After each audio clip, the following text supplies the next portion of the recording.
तो दिल्ली एनसीआर में बारिश का दौर जारी है। मौसम विभाग ने चेतावनी भी जारी की है। कई इलाकों में बारिश का अनुमान जताया गया है। गुरुग्राम में भी जबरदस्त बारिश के आसार हैं। आपको बता दें कि इस वक्त पूरा उत्तर भारत मानसून की बरसात के चलते कई परेशानियों से जूझ रहा है। भारी बारिश की वजह से गर्मी से तो राहत मिली है लोगों को, लेकिन इसके अलावा कई और समस्याओं से जूझने लगे हैं लोग। कहीं जलभराव की समस्या हो रही है और कहीं भारी बारिश की वजह से रोड जाम हो रहे हैं। मेरे साथ गुरुग्राम से हमारे ब्यूरो चीफ करण जयसिंह इस खबर पर जुड़ चुके हैं। करण, दिल्ली एनसीआर के अलावा गुरुग्राम में भी बारिश को लेकर अलर्ट जारी किया गया है और कई जगह पर लगातार बारिश हो भी रही है। मौसम विभाग का क्या कहना है गुरुग्राम को लेकर? करण, अभी कैसा मौसम है यहाँ?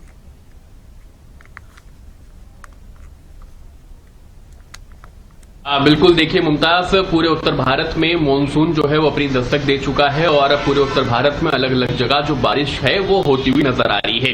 दिल्ली एनसीआर की अगर बात करें तो अब तक मानसून उस लेवल तक नहीं पहुंचा है जितने की आशंका जताई जा रही थी। यानी कि अभी मानसून की बरसात जो है वो दिल्ली एनसीआर में बहुत कम हुई है। यानी कि जब से मानसून ने दस्तक दी है, एक या दो बार ही जो बादल हैं वो दिल्ली एनसीआर में बरसते हुए नजर आए हैं। लेकिन अब मौसम विभाग ने चेतावनी जारी की है और अलर्ट भी जारी किया है कि आने वाले कुछ दिन जो हैं वो दिल्ली एनसीआर में बारिश हो सकती है, उसकी संभावना जो है वो जताई गई है।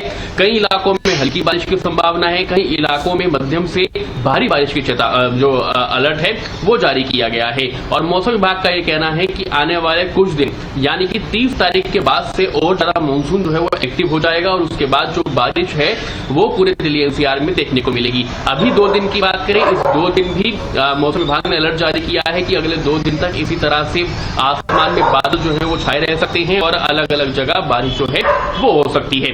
गुरुग्राम की अगर बात करें मुमताज, तो कल रात को गुरुग्राम में बारिश हुई और उसके बाद से ही आसमान में बादल जो है वो छाए हुए हैं। अभी सुबह का वक्त है और सुबह भी आसमान में बादल छाए हुए हैं और आशंका लग रही है कि किसी भी वक्त बारिश जो है वो हो सकती है, क्योंकि देखिए लगातार तापमान में इजाफा हो रहा था। तापमान में इजाफे के साथ ही उमस भरी गर्मी पड़ रही थी जिसने लोगों की समस्याओं को दोगुना कर दिया था। लेकिन अगर बरसात होती है तो तापमान में गिरावट भी आएगी और उमस भरी गर्मी से भी लोगों को कहीं ना कहीं राहत मिलती हुई नजर आएगी। मौसम विभाग ने यह भी कहा है कि अगर कहीं पर भी बारिश होती है तो आप मौसम में अपडेट रहें। मौसम विभाग की जो वेबसाइट है उससे आप लगातार अपडेट लेते रहें, क्योंकि इस दौरान अगर ट्रेवलिंग अगर आप कर रहे हैं तो उससे भी आपको बचना चाहिए, क्योंकि बहुत से लोग ऐसे हैं मुमताज जो वीकेंड होने पर पहाड़ों की ओर चले जाते हैं। इससे मौसम विभाग का कहना है कि पहाड़ों पर भारी बारिश जो है वो देखने को मिल रही है। चाहे हिमाचल की बात करें, उत्तराखंड की बात करें, वहां पर भारी बारिश हो रही है, इसलिए वहां पर लैंडस्लाइड का खतरा जो है वो बढ़ जाता है। इसलिए अगर आप कोई ऐसा प्लान कर रहे हैं वीकेंड पर या घूमने का, तो उससे पहले मौसम विभाग की वेबसाइट पर जानकारी जरूर ले लें कि वहां पर किस तरह का मौसम रहने वाला है, क्या लैंडस्लाइड की कोई संभावना है या नहीं है। इस तरह की अपील भी मौसम विभाग ने लोगों से करी है। बहरहाल दिल्ली एनसीआर में मौसम सुहाना होने वाला है। अगले कुछ दिन तक इसी तरह से मौसम में बादल जो है वो छाए रह सकते हैं। उसके साथ ही बारिश की संभावना जो है वो पूरे अगले 1 हफ्ते तक बनी रह सकती है। तो करण, गुरुग्राम में अक्सर जाम की समस्या हो जाती है जैसे ही बरसात शुरू होती है। इस बार क्या हालात हैं? क्या कोई थोड़ी बहुत राहत मिली है लोगों को जाम से बारिश के मौसम में?